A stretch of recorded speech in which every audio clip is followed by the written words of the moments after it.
Hello, hello, hello, gentlemen. Here's a quickie. Not like a quickie hookup, but here's a quickie little check-in with you. 3 ways, yes, 3 ways to improve sex and intimacy today. Starting today. You know what? If you've been together 20 plus years, 10 years, 5 years, suddenly things start to fall apart, so to speak. Not like the relationship's over. Just things kind of like, oh, it's kind of stale. We're doing the same old thing, blah, blah, blah, blah, blah, blah, blah. And so maybe your sex life doesn't have to be on autopilot because you can do these 3 things. Numero uno, which you've probably heard numerous times, let's fantasize. Let's explore. What does being tied up in ropes feel like? What does a sensual stroke feel like without even touching those important man parts? Don't be afraid to go explore and try new things. Because the more you go and explore and try new things, the more you become alive. And you also uncover what works and what doesn't work. You may find something about yourself or your partner like, oh, that's a turn on. Did not know that.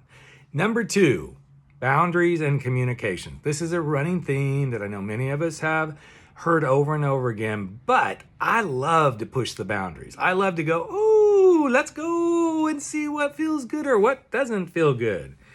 And if you have open communication like, no, I don't like that. I like this. By pushing it to the boundary, you can tell each other, I want more of this or less than this. And that helps open up the lines of intimacy and communication. But do not be afraid to go with the flow. Do not overthink. Do not let that little 70,000 thoughts a day that come through our minds take you out where they don't need to be going. Maybe some nights you're going to feel like it's a wow thing, right? And other nights you're going to be like, oh, let's just be cozy. Let's just touch. Let's barely touch each other, but it's such a turn on. Sometimes just the touch of the fingertips, ooh, that can be amazing. But if you don't allow things to just flow and be in the present moment and stay present with what is happening, you can never, ever experience watching your sex and intimacy improve.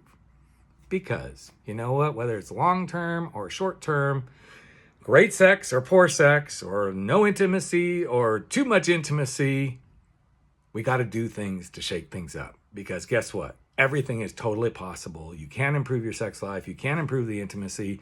You can decrease both of those to have that's really great, but can we just kind of be still and be present? Make that happen, because the more possibilities you bring into everything, the more fun, keeping it real, and keeping it hot exists. That's it for today, guys. Go have a great day. But before you go have a great day, what's one little thing you're going to do today to turn up the volume on making it sexier, hotter, more intimate in your partner's life and your life? Let us know.